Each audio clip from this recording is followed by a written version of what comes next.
Hello and welcome to Wanies Academy. Today we're going to be learning about sentences. Now let's go into the objective of this lesson. Now the first is to be able to define what a sentence is.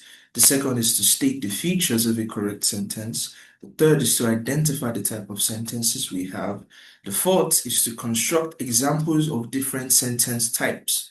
And the fifth is to correct common errors in sentence writing.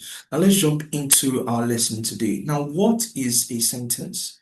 Now, a sentence is a group of words that express a complete thought. It usually contains a subject, which is who and what the sentence is about, and a predicate, which is what is said about the subject. Now, let's look at some examples of sentences. We have the boy runs. So we can put that here and say the boy runs. We have another example. We are happy today. Let's put that here also. We are happy today. Now, these are sentences. Now, they contain a subject. In our first sentence, the subject is the boy, and they contain a predicate, which is runs, what the sentence is doing. Now, let's see an example of what is not a sentence. For example, we have running in the park. Running in the park. In this sentence, we only have a predicate, we don't have a subject, we don't have anything. It doesn't make a complete sense. This is an incomplete sentence, which makes it illegible, which makes it invalid, which makes it unable to understand. So, which is why it is not a complete sentence. Now, let's go into some features of a correct sentence. Now, for a sentence to be correct, for a sentence to be good, the first, it has to begin with a capital letter. It has to have a subject and a predicate, and it has to make a complete sense, and it has to end with the correct punctuation. Now, let's look at some examples. Let's see. John went swimming yesterday. That's one. Let's see another one. Let's see another one. Jack is angry about losing. Now, if we look at these two sentences, let's see if they check all the boxes. Now, Jack, for John went swimming yesterday. John starts with J, which is a capital letter. It's in uppercase. It has a subject, which is John. It has a predicate, which is went. It makes a complete sense. The sentence is very direct. John went swimming yesterday, nothing more. And it ends with the correct punctuation, full stop. The second example, Jack is angry about losing. Jack begins with J, the capital letter J, uppercase.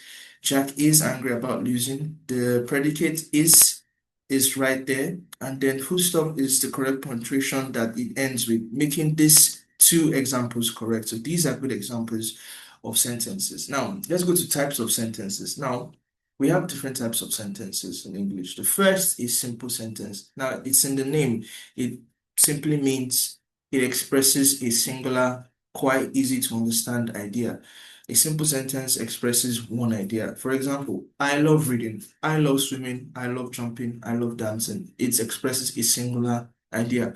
For compound sentence, it deals with two different ideas joined together with a coordinating conjunction, which are and, but, or so. For example, I wanted to play, but it rained.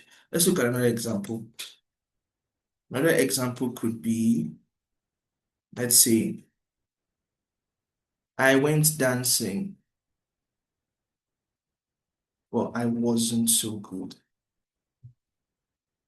Now, a simple sentence would end at dancing, but has joined this first half of the sentence with the second half of the sentence, making that sentence a compound sentence. Now, for complex sentences, it expresses one main idea plus another subordinate idea. I stayed home because it rained. Now, unlike the compound sentence, the complex sentence has one half of the sentence that means something else, and another half that complements the original idea. That is a complex sentence. Then for compound complex sentences, these express two main ideas and one subordinate idea. For example, I wanted to play football, but it rained, so I stayed home. So that way we have two main ideas and one subordinate idea supporting either of the main ideas. Now, functions of sentences. Now, sentences have different functions. The first is to communicate an idea. The second is to ask questions. The third is to give instructions. And the fourth is to express emotion. Sentences also have so many other functions. Sentences are also used to broadcast information, to share news, so more and so forth. Now, for sentence elements, every sentence may contain one or more of the following elements. The first is the subject, the second is the predicate, the third is the object, the fourth is the complement, and the fifth is the adjunct. Now, the predicate is also known as the verb, which is what the subject is doing. Now, rules for good sentence writing. Now, every sentence must have a subject and a predicate. Every sentence must express a complete idea.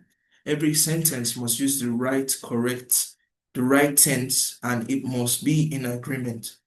And it must have the correct punctuation, and the sentence must be punctuated correctly so as to avoid run-on. So that is all we have for sentences. So thank you for watching. Do not forget to hit the like and subscribe button.